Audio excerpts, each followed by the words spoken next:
Everyone, আসসালামু আলাইকুম। সবাই কেমন আছেন? আলহামদুলিল্লাহ, আমিও ভালো আছি। আজকে দুপুরের জন্য আমি আমার পছন্দের একটি ডিশ রান্না করলাম। এটা হচ্ছে কাচকি মাছের চচ্চড়ি। এজন্য কিন্তু আমি এখানে ধনিয়া পাতা, টমেটো, পেঁয়াজ, কাঁচা মরিচ প্লাস কাচকি মাছগুলো আমি নামিয়ে রেখেছি ফ্রিজ থেকে অনেকক্ষণ আগেই। তো এগুলো সুন্দরভাবে আমি সাজিয়ে নিলাম একটা প্লেটের মধ্যে, যাতে আমার রান্না করতে সুবিধা হয়। এটার নাম জানি না কেন কাচকি মাছ দেওয়া হয়েছে, তো যাই হোক, খেতে কিন্তু ভীষণ সুস্বাদু লাগে। আজকে আমি টমেটো দিয়ে এই কাচকির চচ্চড়ি করব। কাচকি মাছ দিয়ে কিন্তু আলু দিয়ে, বেগুন দিয়ে, আলু দিয়ে, সিম দিয়েও চচ্চড়ি করা যায়, কিন্তু আমি আজকে শুধু টমেটো দিয়ে চচ্চড়ি করব। আজকে আমি কিভাবে এই কাচকি গুঁড়ো মাছটাকে টমেটো দিয়ে চচ্চড়ি করি সেটাই আপনাদের সাথে শেয়ার করব। ফার্স্টে আমি একটু কাঁচামরিচের পরিমাণটা কিন্তু বাড়িয়ে দিলাম, কারণ যেহেতু কাচকি মাছের চচ্চড়ি কাঁচামরিচ একটু ঝাল ঝাল হলে কিন্তু বেশ মজা লাগবে খেতে।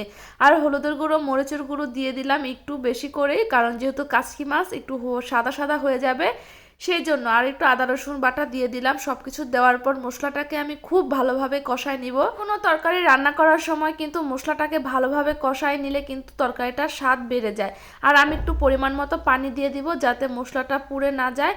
পানি দেওয়ার পরে কিন্তু আমি এখানে টমেটো দিয়ে দিব, সুন্দর করে কেটে রাখা টমেটোগুলো। টমেটোর পরিমাণটা একটু বাড়িয়ে দিয়েছি, যেহেতু শুধু টমেটো দিয়ে আজকে এই কাচকি মাছটা চচ্চড়ি করব সেই জন্য। দিয়ে কিছুক্ষণ জাল দেওয়ার পরে কিন্তু তরকারিটা এরকম ভাজা ভাজা হয়ে গিয়েছে। দেখেন কি সুন্দর একটি কালার আসছে। এগুলো শুকায় যাওয়ার পর কিন্তু আবার আমি পানি দিয়ে দিলাম, কারণ এখনই আমি গুঁড়ো মাছগুলো দিয়ে দিব। অনেকে কিন্তু গুঁড়ো মাছ আগে দিয়ে তারপর পানি দেয়, কিন্তু আমি পানি দিয়ে গুঁড়া মাছগুলো দিয়েছি, কারণ মাছগুলো কিন্তু ভেঙে যাবে না।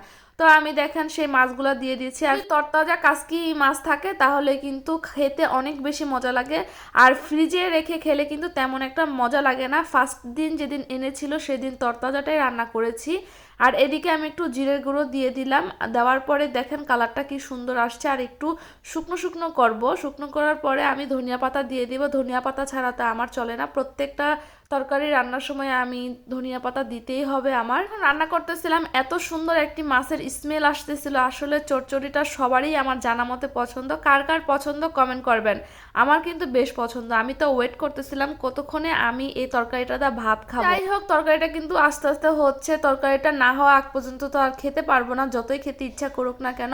তরকারির পানিগুলা কিন্তু আমি একেবারে শুকায় ফেলতেছি, কারণ যেহেতু এটা কাচকি মাছের চচ্চড়ি, সেক্ষেত্রে চচ্চড়ি কিন্তু একেবারে হচ্ছে পোড়া পোড়া ভালো লাগে খেতে। বিশ্বাস করেন, এভাবে রান্না করে একবারে এই কাচকি গুঁড়োর মাছের চচ্চড়ি করে খেয়ে দেখেন, জাস্ট অসাধারণ লাগবে খেতে।